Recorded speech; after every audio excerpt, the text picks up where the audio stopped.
Hey guys, this is Zero here. This is just introducing my map, finally finished and named. It is named Natural Selection OpenRPG. It used to be called Zero's Beta OpenRPG, if anyone is familiar. Go ahead and load it up and show you what has changed, and if you are new to this map, you know what it entails. So let's go ahead and get this game loading. Essentially, you start off as a larva, and you go ahead and just start killing creatures and gaining experience so you can evolve your evolutions along. There's 16 different hero strands you can be. The progression is based on what bosses you kill, I guess you would say. So like after you kill the first boss, you have access to tier 2 heroes, essentially.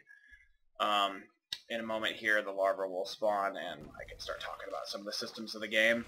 So this is the larva, as I mentioned. As you go through, you have to get to level 10 before you get to access the first tier of evolutions, which doesn't take you very long. After you get access to this first tier heroes, you beat the second tier, or the first boss, and you'll unlock the second tier. And as you can see, there's 4 tiers. And their requirements are, based on bosses. Something that's unique to this system is every 5 points, or actually, I'm sorry, every 5 levels, you get a mutation point, which is shown up here. And you go into this menu and you can evolve various upgrades, like this will increase your damage, armor, attack speed, regen, energy, spell power, hit points. All of these mutations will persist through all of your evolutions. So if you level this guy up to 10 and you get 2 of these points and you put them both into discipline, that discipline will carry over to every other hero in the game. So they all share. This game revolves highly around evolving through different classes and utilizing your full strengths. I'm going to go ahead and show you this over here. So normally I would sit here and level, to 10. I wanted to show you, put in some cheats because I can. There's these territories over here in the game, and these territories will allow you to walk up and capture them. It costs DNA to capture them, but not very much. Speaking of this, let me add some more cheats. So as you capture a territory, you will start generating minerals for everyone in the team. You also get DNA from killing monsters. Sorry, I forgot about that. You also get a point every 3 levels. The points will give you abilities, and also you can choose to get stat increases as well. Each stat does different things. Might gives you damage, Reflex gives you attack and movement speed, Aptitude gives you spell damage, energy, and regeneration, Physique gives you hit points, armor, and life regen. Something to note too, it says 1 damage down here, but if you hover over the cursor, you'll see that it's actually more. And the reason why it's so high is because I put in the cheats, but you'll see a breakdown of all the different classifications. As you see, as I took that territory, creep is starting to spread out from it. This creep will go and spread through the whole zone. As you capture different territories within a zone, you can control how the spawns interact on the creep, I guess you would say. So you come over here to this broodmother, and you have an option to make it so the creeps will respawn as neutral, or just kill them and they don't respawn at all. So you, the player, get to choose how that goes down. Another aspect of this game, let me add some crazy speed buffs here, and kill this fortress. You come across into this zone after you kill the first boss, and you'll get access to this hatch location. And the goal of this game is to capture all of these hatch locations and essentially capture the planet.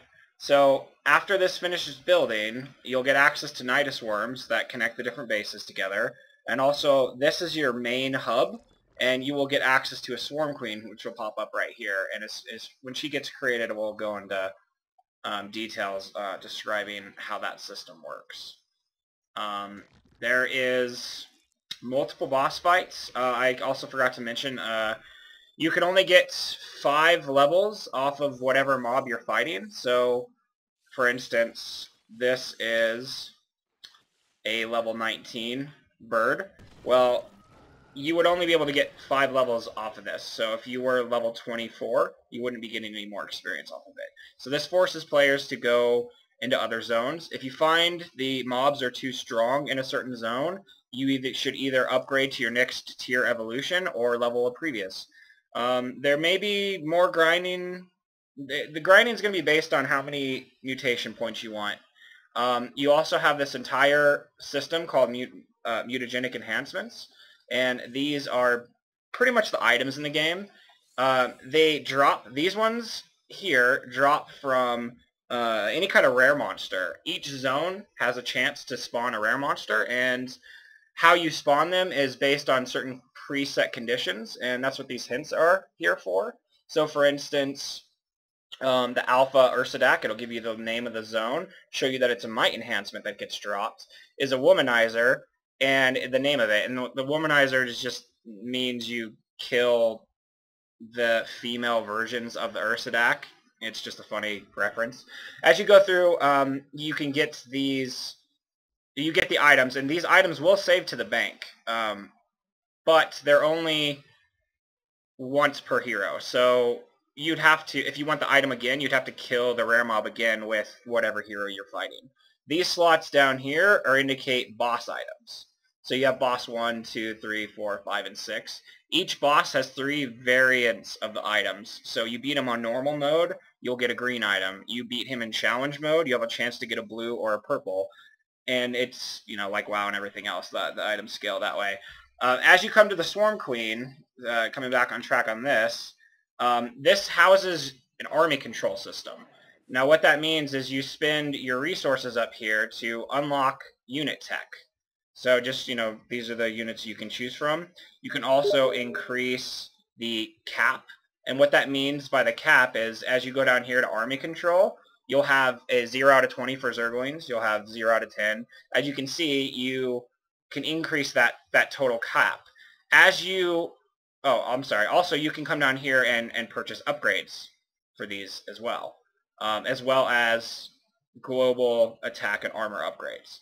As you go through and build an army, you can send them to attack the different faction bases.